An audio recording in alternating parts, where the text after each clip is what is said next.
Bendiciones, hermanos, amigos, que la gracia del Señor siga con nosotros. Vamos a orar. Señor, gracias por Jesucristo y su obra en la cruz. Gracias porque allí toda corrupción, todo mal pensar, toda cosa que nosotros no deberíamos sentir, pero que sentimos, todo, Señor, fue clavado allí. El acta de los decretos que nos era contraria fue clavado allí. Y por Jesucristo nosotros tenemos perdón. Oh Señor, que a lo largo de toda nuestra vida y por toda la eternidad nosotros admiremos esa maravillosa noticia. De tal manera que lo terrenal sea sin valor a la luz de tu glorioso evangelio. Te pedimos, oh Señor, que nos bendigas en esta noche, tanto aquel que predica como los que escuchan, y que por tu Espíritu tú obres en nuestros corazones, produciendo un cambio positivo que te dé gloria y honra. Señor, nosotros no podemos hacer eso, pero confiamos en que tú puedes hacerlo. Confiamos, oh Señor, en que tu palabra no volverá atrás vacía, sino que producirá el efecto para el cual tú la has enviado. Quita toda distracción, enfoca nuestros corazones y orquesta todo de tal manera que al estar atentos a tu palabra y al aplicar tu Espíritu, nosotros, oh Señor, podamos crecer a semejanza de nuestro Señor y Salvador Jesucristo, al mismo tiempo que confiamos, descansamos y nos apoyamos en Él. Te pedimos estas cosas en el nombre de Jesús. Amén.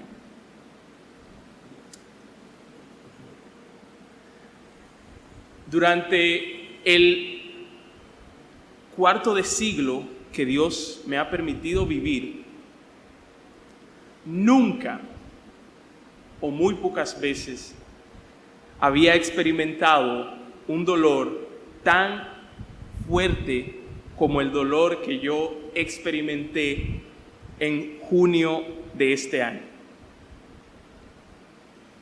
Fue un dolor que, aunque no fue causado por una herida física, no por eso dejó de ser grande. Un pastor dijo que Dios siempre está haciendo 10,000 cosas en tu vida y tú puedes estar consciente de tan solo 3 de ellas. Bueno, yo no sé todo lo que Dios está haciendo en mi vida, pero sé que este sermón que estoy predicando hoy vino como resultado de una de ellas.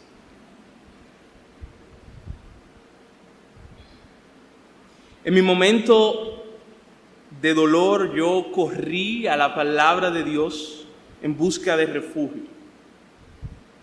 Y yo, hermanos, antes de continuar, no quiero que vean este sermón como si fuera una tesis aprobada de uno que ya se ha graduado en esta materia, sino que yo quiero que ustedes vean este sermón como que viene de alguien que sigue aprendiendo con ustedes. El título de este sermón es Lecciones para el alma triste y angustiada. Lecciones para el alma triste y angustiada.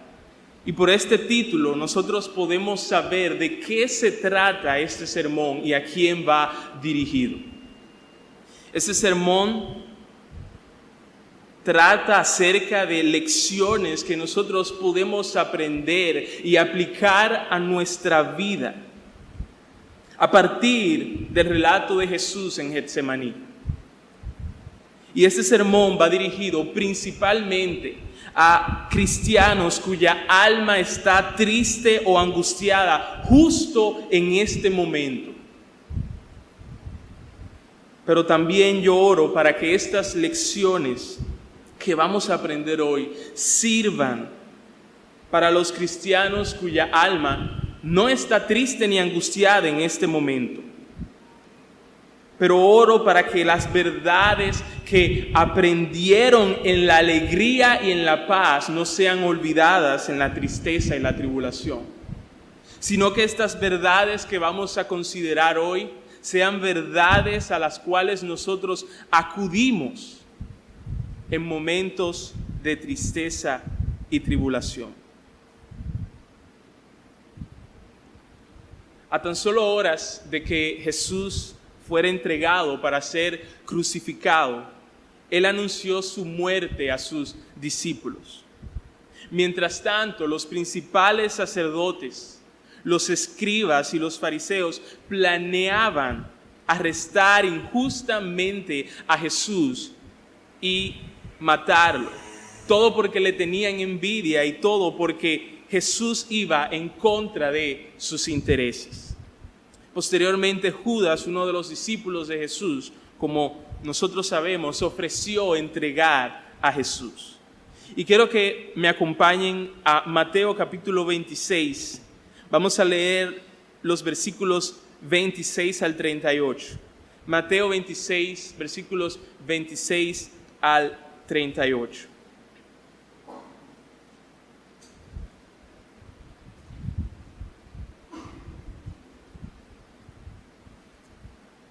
Entonces llegó Jesús con ellos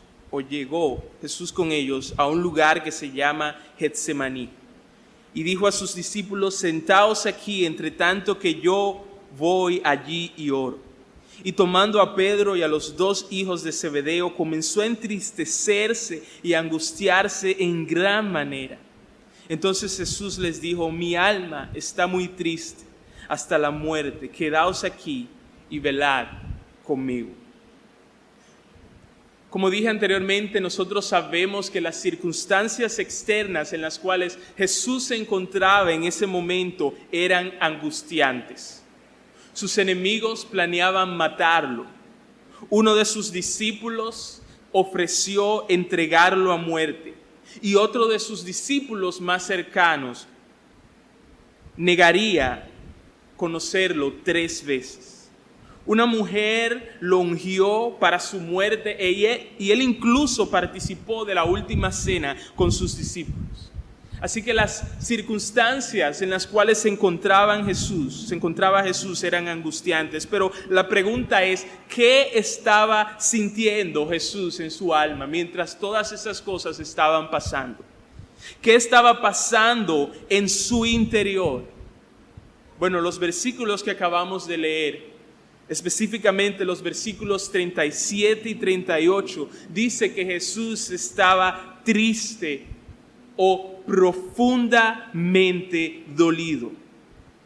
Jesús estaba severamente herido y no era físicamente todavía. Era un dolor, una herida, una tristeza de su alma. Y la palabra que se usa aquí indica un dolor tan intenso como el dolor que se experimenta al dar a luz. Jesús, dice este pasaje que acabamos de leer, estaba preocupado o Jesús estaba angustiado. Y no solamente eso, dice el pasaje, angustiado en gran manera. La tristeza que Jesús tenía no era una tristeza cualquiera. Jesús dijo: mi alma está muy triste. Y esta oración, mi alma está muy triste, da la idea de que el alma de Jesús había sido asaltada o rodeada por la tristeza. Había sido envuelta por la tristeza. Y como si todo eso fuera poco, Jesús agregó: hasta la muerte. El alma de Jesús estaba sobrecogida con una tristeza mortal. Jesús se sentía tan triste que sentía que se iba a morir. Su tristeza era tan fuerte que pudo haber matado a Jesús justo en ese momento si no fuera porque Dios lo hubiese fortalecido. Y es por eso que otras versiones de la Biblia traducen este versículo de la siguiente manera. La versión de las Américas dice: mi alma está muy afligida hasta el punto de la muerte. La Nueva Traducción Viviente dice: mi alma está destrozada de tanta tristeza hasta el punto de la muerte. La Nueva Versión Internacional: es tal la angustia que me invade que me siento morir. Y la Biblia textual dice: mi alma está sumamente triste hasta la muerte. Así que la tristeza de Jesús, como dije anteriormente, no era una tristeza ligera. John Hill dijo que Jesús estaba tan presionado, Jesús estaba tan abrumado con el peso del pecado de su pueblo y el sentido de la ira divina, que su espíritu casi se había ido. Él estaba listo para desmayarse, dice este teólogo, hundirse y morir. Su corazón le falló y se volvió como la cera derretida en medio de sus entrañas ante la ira de Dios, que era como un fuego consumidor. Termina la cita. Esto se confirma en el Salmo 22:14, que dice: he sido derramado como aguas y todos mis huesos se descoyuntaron. Mi corazón fue como cera, derritiéndose en medio de mis entrañas. Lucas 22:14 dice que Jesús en Getsemaní estaba en agonía. Esa es la palabra que usa, agonía. Y Hebreos 5:7 dice que Jesús clamaba a Dios con lágrimas en sus ojos.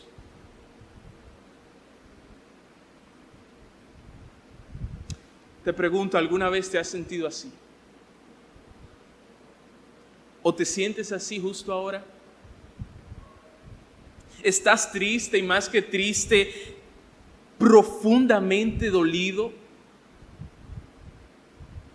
¿Estás angustiado y más que angustiado, angustiado en gran manera?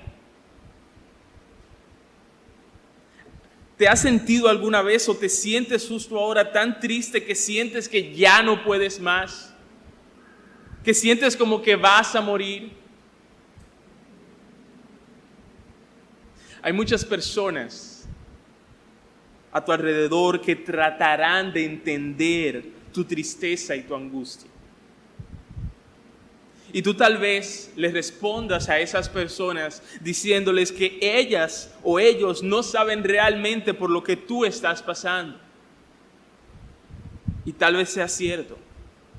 Pero tú, escucha, tú nunca le puedes decir eso a Jesús. Tú no puedes mirar a Jesús con lágrimas en los ojos en medio de tu tristeza y angustia y decir: Jesús, tú no sabes por lo que yo estoy pasando.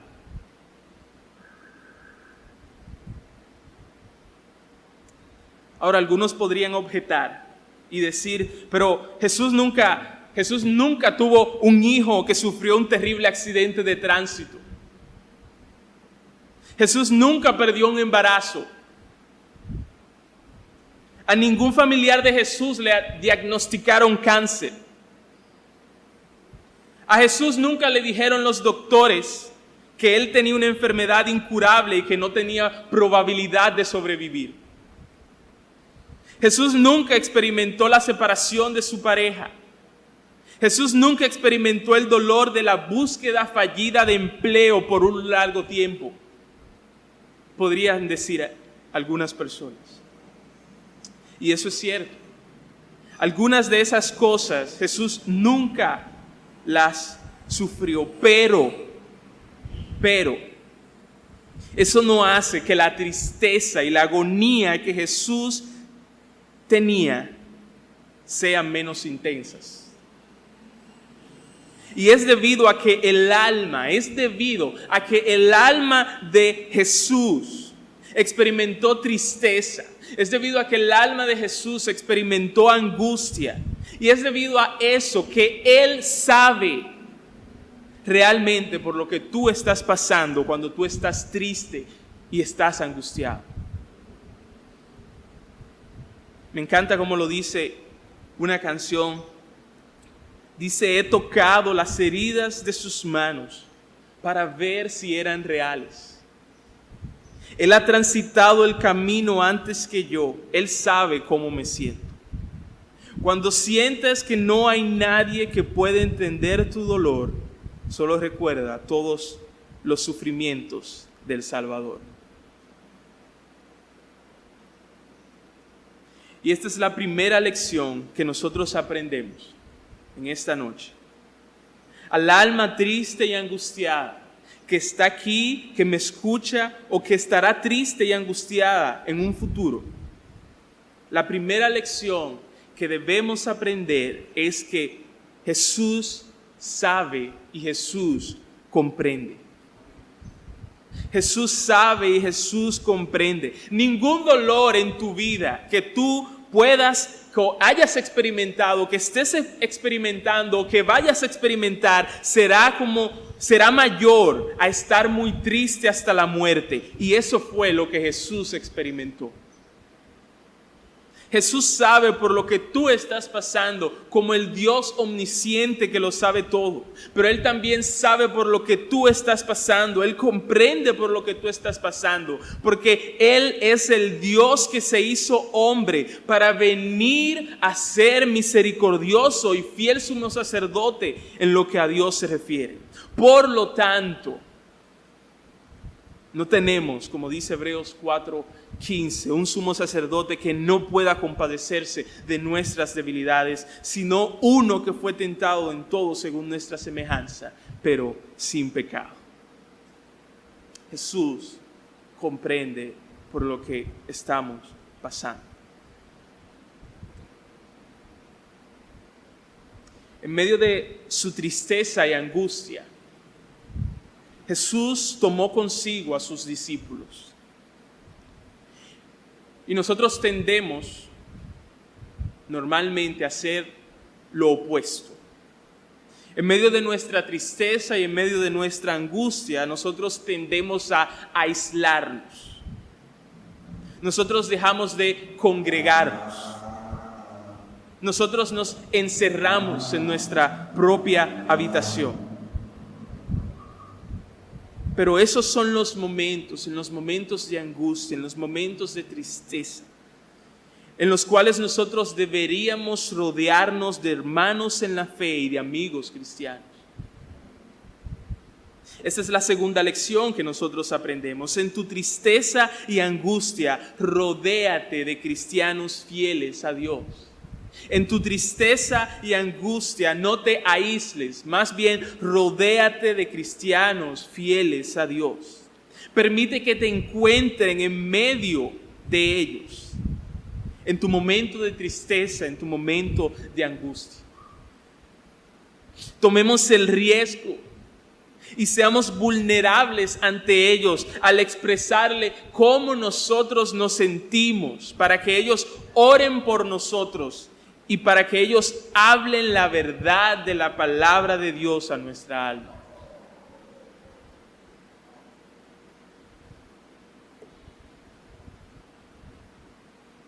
Rodéate de cristianos fieles a Dios. Quiero que leamos los versículos 39 al 46, Mateo capítulo 26, 39 al 46. Yendo un poco adelante, se postró sobre su rostro, orando y diciendo: Padre mío, si es posible, pasa de mí esta copa, pero no sea como yo quiero, sino como tú. Vino luego a sus discípulos y los halló durmiendo y dijo a Pedro: ¿así que no habéis podido velar conmigo una hora? Velad y orad para que no entréis en tentación. El espíritu a la verdad está dispuesto, pero la carne es débil.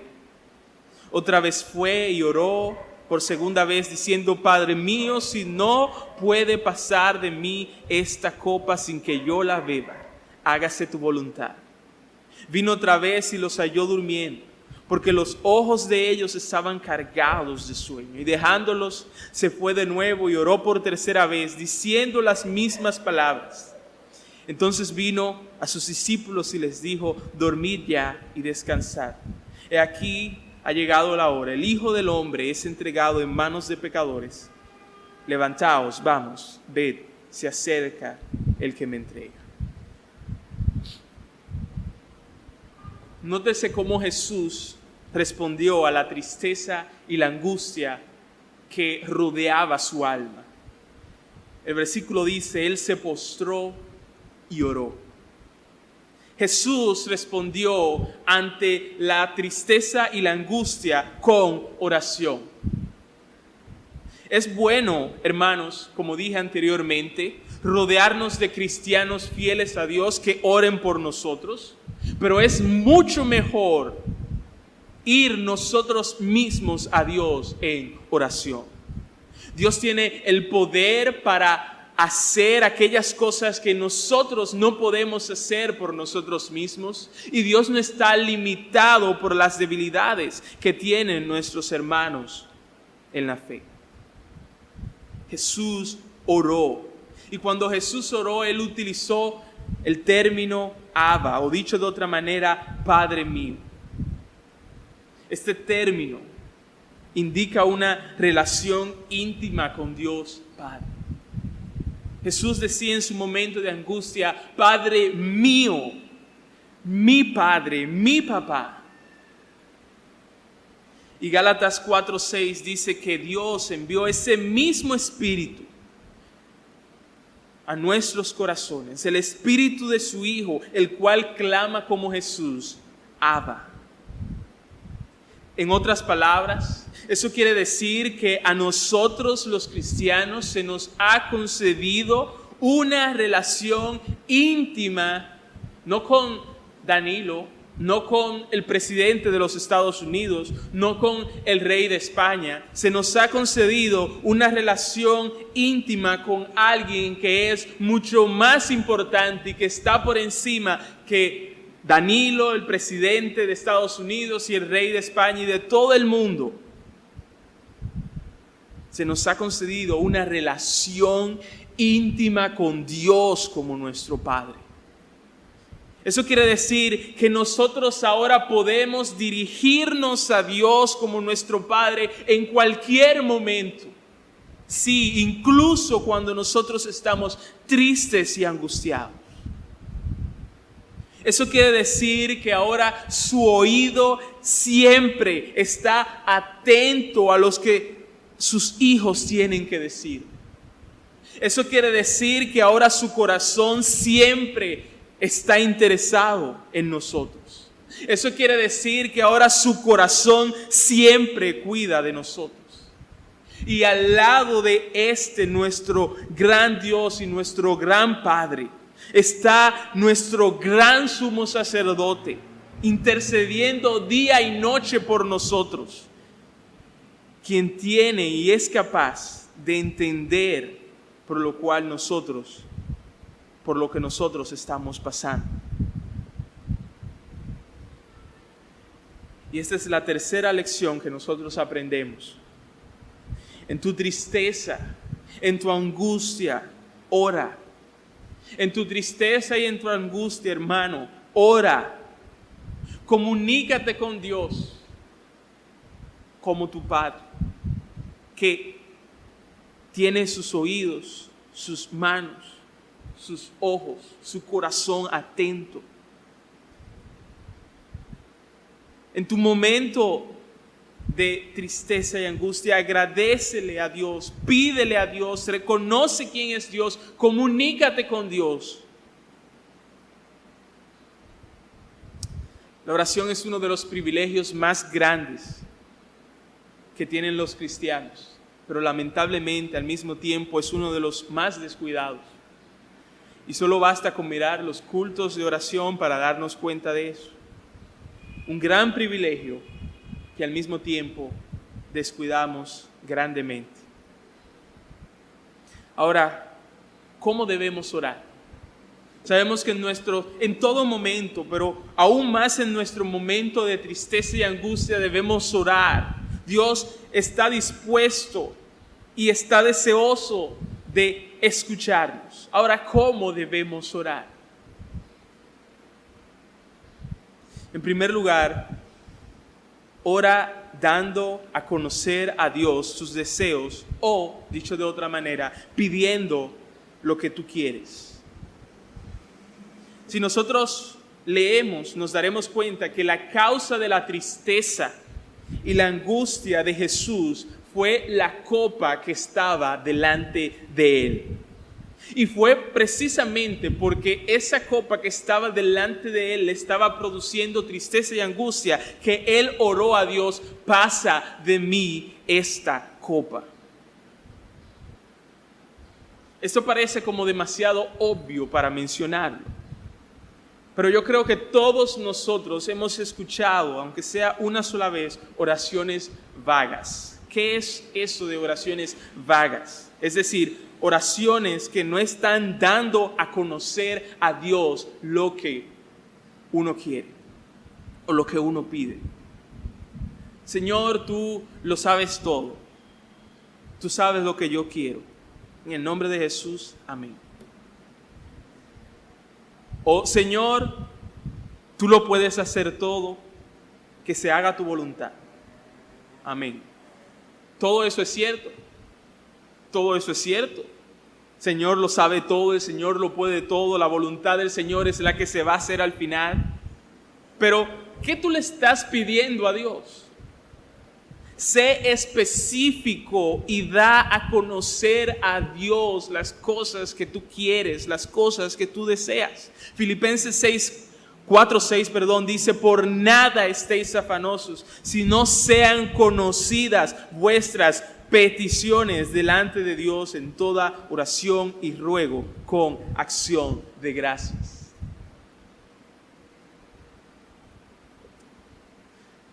Número 2, ¿cómo debemos orar? Estamos respondiendo a esa pregunta. En segundo lugar, ora persistentemente. Ora persistentemente. La oración de Jesús no fue una tarea más en su lista. Ok, orar, listo, ya lo hice. No. Jesús, según nos dice Hebreos 5:7, ofreció oraciones y súplicas. Y según Lucas 22:44, Él oró en su momento de angustia intensamente. La oración de Jesús tampoco fue una oración superficial de 10 segundos. El versículo 39 del pasaje que estamos leyendo en Mateo 26 nos dice que Jesús oró. Y si nosotros nos fijamos en la pregunta que Jesús le hizo a Pedro, nosotros nos daremos cuenta que esta primera oración de Jesús duró alrededor de 1 hora. Solamente esa primera oración de Jesús. El versículo 42 nos dice que Él oró por segunda vez pidiendo lo mismo.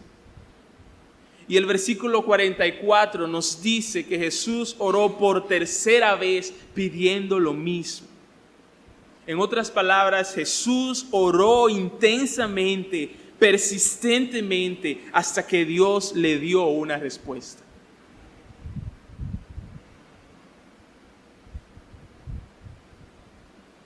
Persistir en la oración hasta que Dios responda, cualquiera que sea su respuesta.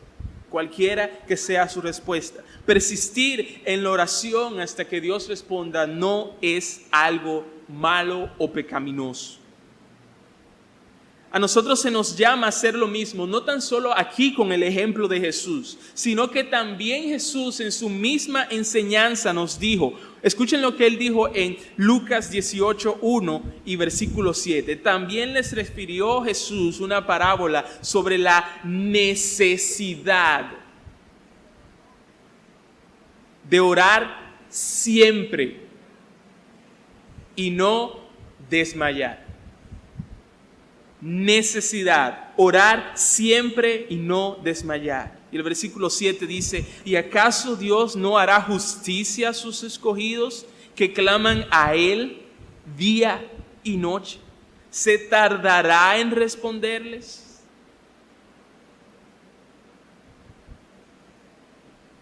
Así que estamos respondiendo cómo orar. En primer lugar dijimos, dando a conocer a Dios nuestros deseos o lo que nosotros queremos. Número 2, orar de manera persistente. Y en tercer y último lugar, de cómo debemos orar con la disposición de aceptar la voluntad de Dios, cualquiera que sea.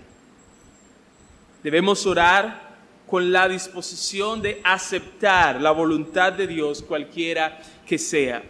Jesús dio a conocer a Dios Padre lo que Él quería y Él persistió en esa oración.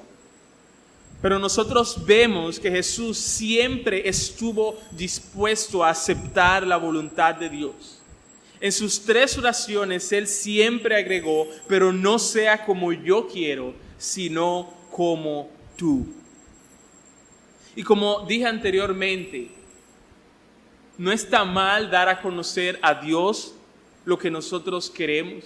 No está mal persistir en esa oración. Pero cuando nosotros pedimos a Dios lo que queremos y nosotros no agregamos, no sea como yo quiero, sino como tú, posiblemente eso sea un reflejo de que los deseos que nosotros tenemos ya se han convertido en demandas. Y si los deseos que nosotros tenemos se convierten en demandas que nosotros le llevamos a Dios, eso es una señal de idolatría en el corazón.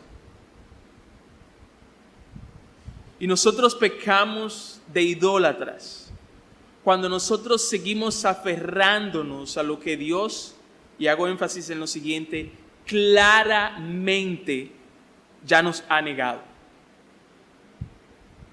No estoy hablando aquí de persistir en la oración para que Dios nos conceda algo. Estoy aquí hablando de cuando Dios claramente, ante nuestros ojos y ante los ojos de los demás, ya nos ha negado algo y nosotros seguimos aferrándonos a eso. Eso es señal de idolatría en el corazón.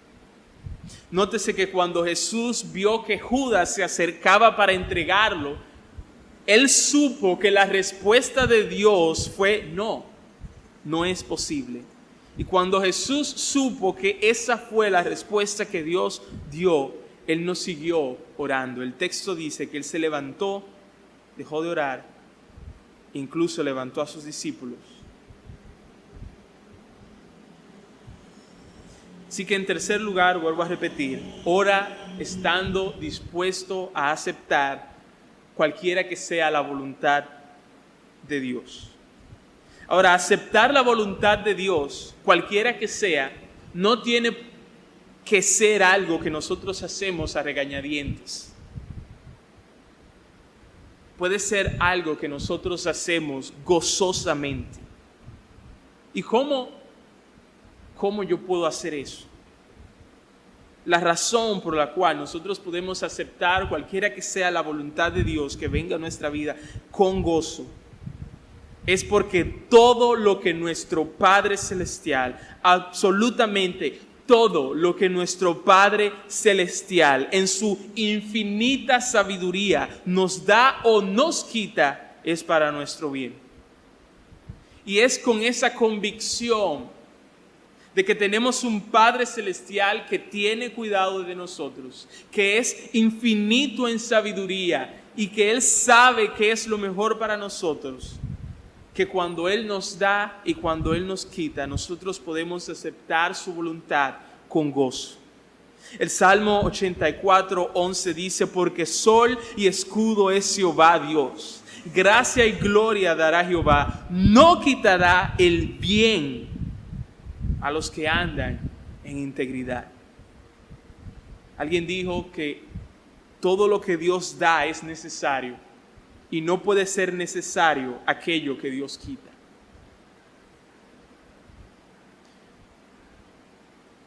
Mateo 7:11 dice: pues si vosotros, siendo malos, sabéis dar buenas dádivas a vuestros hijos, ¿cuánto más vuestro Padre que está en los cielos dará buenas cosas a los que le pidan?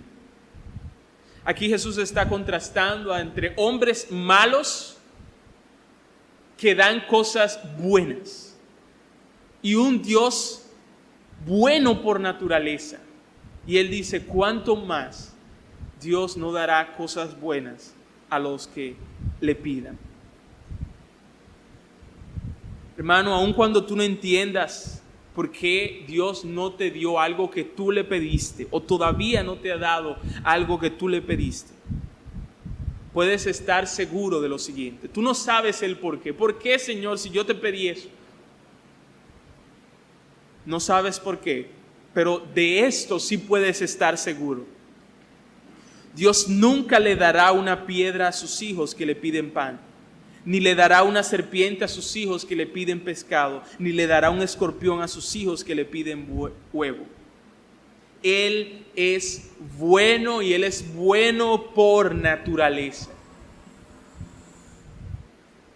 Y lo que Él tiene que dar y para dar es también bueno.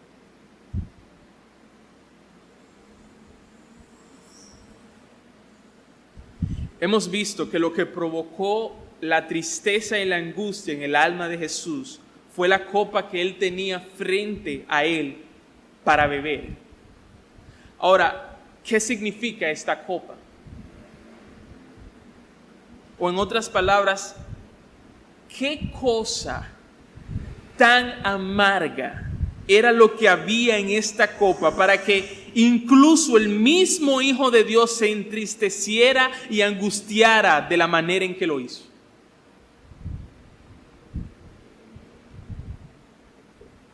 Como vemos en varios pasajes, entre ellos Isaías 51:17, lo que había en esta copa era todo el furor de Dios contra el pecado.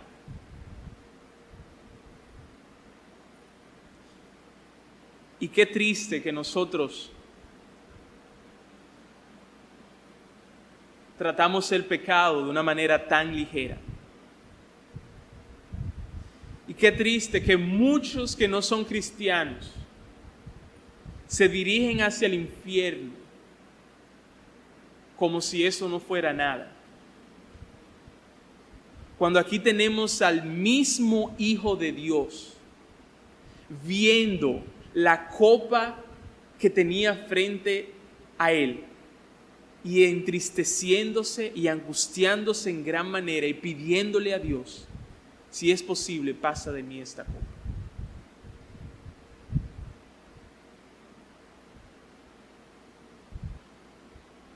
Ahora nosotros entendemos por qué Jesús estaba entristecido y angustiado.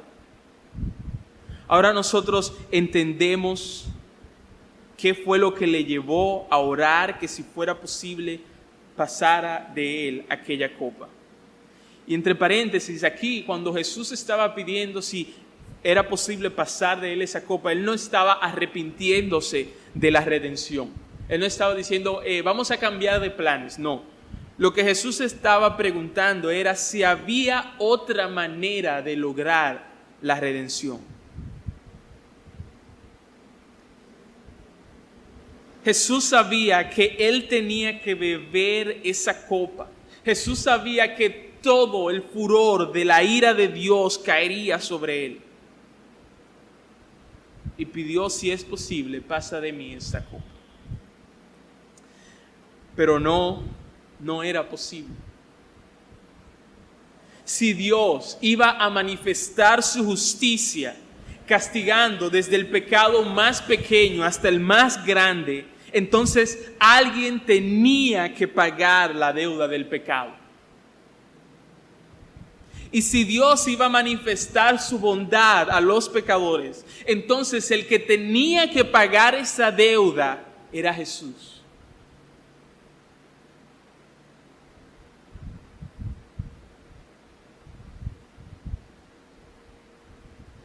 Nuevamente, como dije anteriormente,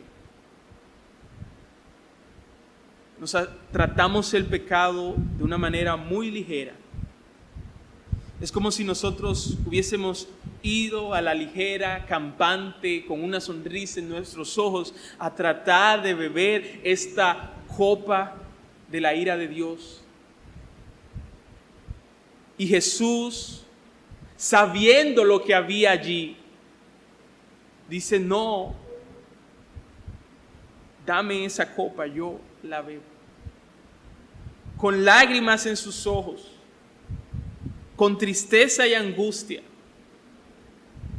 toma la copa que nos pertenecía o que debíamos haber bebido nosotros, pero nosotros muy a la ligera la tomábamos, y nos da entonces la gracia de que nosotros no tengamos que beber. Jesús tenía delante de él la copa para beber. Le pidió al Padre que, si era posible, pasara de él aquella copa. El Padre, de manera silenciosa, le dijo: no, no es posible. Y entonces Jesús lo hizo, conforme a la voluntad de Dios Padre. Desde que Jesús terminó de orar, comenzó a beber el contenido de esta copa, trago tras trago. Trago tras trago, hasta el último trago allí en la cruz, cuando Él fue abandonado por Dios Padre.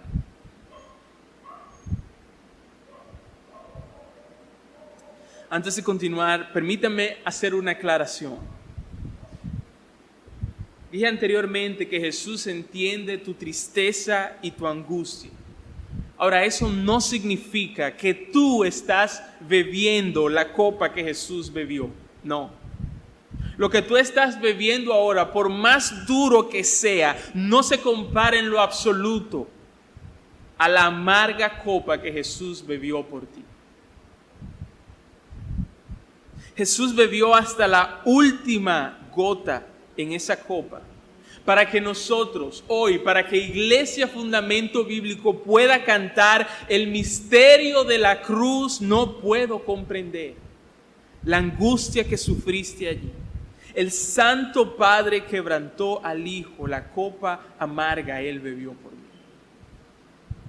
Jesús bebió ese trago amargo para que tú, cristiano que estás allí sentado, pudieras cantar el puente de esa canción que dice: nunca sabré cuánto costó ver mi pecado en esa cruz. Y es cierto, tú nunca sabrás lo que costó ver tu pecado en esa cruz. Es cierto, el misterio de la cruz tú no lo puedes comprender. ¿Y tú sabes por qué? Porque Jesús tomó tu lugar. Jesús bebió de la copa del furor de Dios para que nosotros hoy bebamos de la copa de su salvación. Para que nosotros hoy todo lo que traguemos sea su amor, su perdón, su aceptación, su justificación, su santificación, su vida eterna. Ese fue del glorioso intercambio del cual nosotros cantábamos. Y eso nos lleva a la cuarta y última lección. Para el alma triste y angustiada, sabe que Jesús ya te ha librado de la tristeza y angustia más terrible. Jesús ya te ha librado de la tristeza y angustia más terrible. Y esa tristeza y angustia es la ira venidera por causa del pecado. No importa, hermano, dónde tú estés. No importa lo que tú estés pasando ahora mismo, nada es peor, nada absolutamente que tú enfrentes en esta vida será peor que beber la copa del furor de Dios por causa del pecado. Y eso fue lo que Jesús hizo por ti. Y es por eso que el cristiano tiene algo que el mundo no entiende. Es por eso que para el mundo los cristianos son raros. Hay algo extraño, son locos ellos. Y es que debido a esto que hizo Jesús por nosotros, ahora los cristianos podemos tener esperanza en medio de la angustia. Los cristianos podemos bendecir al Señor en medio de la tristeza. Y los cristianos pueden gozarse independientemente de las circunstancias adversas que les rodean. Eso fue lo que dijo el apóstol Pablo en las siguientes palabras: atribulados en todo, mas no angustiados; derribados, pero no destruidos; como entristecidos, mas siempre gozosos. Las personas ven esto: este cristiano está entristecido, pero al mismo tiempo está gozoso. Este cristiano está derribado, lo veo derribado, pero al mismo tiempo no está destruido. Él está atribulado, pero al mismo tiempo no está angustiado. ¿Cómo es esta mezcla tan rara?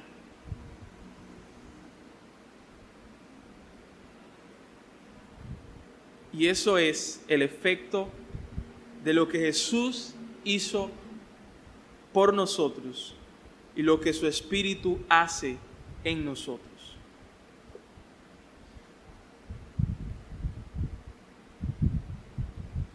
Recuerda una vez más, Jesucristo ya te ha librado de la angustia, de la agonía, de la tristeza más grande, la ira de Dios por causa de tu pecado. Ahora, si hay alguien aquí o que me está escuchando y no es cristiano, tengo que decirte que tú no puedes tener esta esperanza y tú no puedes tener este gozo, porque Jesucristo no es tu Salvador todavía. Tú dices, las cosas van bien. Y yo te respondo, bueno, entonces yo te aseguro que pronto van a ir mal. Y si tú dices, las cosas van mal, entonces yo te puedo asegurar que van a estar mucho peor. ¿Y cómo tú sabes eso? Bueno, porque tú te estás dirigiendo a Dios, el juez justo, sin un abogado que te represente, sin Jesucristo. Tú puedes decir que ahora las cosas están bien, pero van a estar mal. Tú puedes decir, oye, la cosa está mal ahora. Bueno, pues yo te aseguro que no van a estar, ahora las cosas no están tan mal como van a estar en el futuro, si tú sigues dirigiéndote sin Jesucristo. Pero eso no tiene por qué seguir así. Jesucristo, como hemos visto hoy, bebió la copa del furor de Dios por pecadores como tú. Y porque Jesucristo bebió la copa de la ira y el furor de Dios por pecadores como tú puedes justo allí donde tú estás. Tú puedes justo ahora, justo en este momento, reconocer tus pecados. Reconoce tus pecados ante Dios, todos ellos. Renuncia a tus pecados, abandónalos, dale la espalda con la ayuda de Dios. Y pídele confiadamente a Jesucristo que te salve del pecado, que te salve del castigo que viene por causa del pecado. Y sabes que Él lo va a hacer. Tú vas a ser salvado, vas a ser aceptado, vas a ser perdonado, vas a ser justificado, porque Él lo ha prometido. Y eso no quiere decir que tú de ahora en adelante nunca vas a tener dificultades. Pero eso sí quiere decir que en medio de esas dificultades que van a estar en tu camino, Dios estará contigo y por ti. Tú tendrás esperanza y tendrás la capacidad de tener gozo.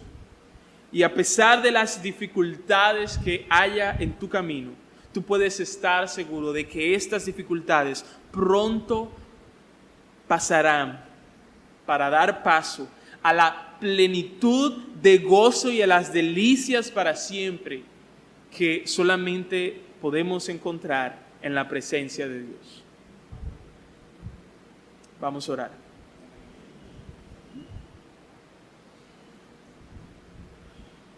Señor, qué bueno es saber que en medio de nuestra angustia y tristeza podemos acercarnos de ti a ti por medio de la oración y clamar que tú eres nuestro Padre, mi Padre, que estás atento y interesado por cada uno de tus hijos. Qué bueno es saber que al lado tuyo está nuestro gran sumo sacerdote que se hizo hombre y que Él entiende por los sufrimientos, angustias, tristezas, agonías que pasamos. Y qué bueno es saber que mientras caminemos en esta tierra, todo lo que tú nos das, e incluso lo que nos quitas, viene de un Padre que está comprometido a hacernos bien. Y qué bueno es saber que debido a Jesucristo ya hemos sido librados de la tristeza, agonía y angustia más grande de todas. Porque tu Hijo Jesucristo bebió la copa amarga en nuestro lugar para que nosotros hoy seamos perdonados, salvados, justificados, aceptados, reconciliados contigo, para que hoy tengamos vida eterna. Ayúdanos, enséñanos por tu Espíritu a poder vivir como dijo el apóstol Pablo, aunque derribados, no destruidos, aunque entristecidos, siempre gozosos. Señor, confiamos en ti, nos apoyamos en ti y bendecimos tu nombre eternamente y para siempre. En el nombre de Jesús.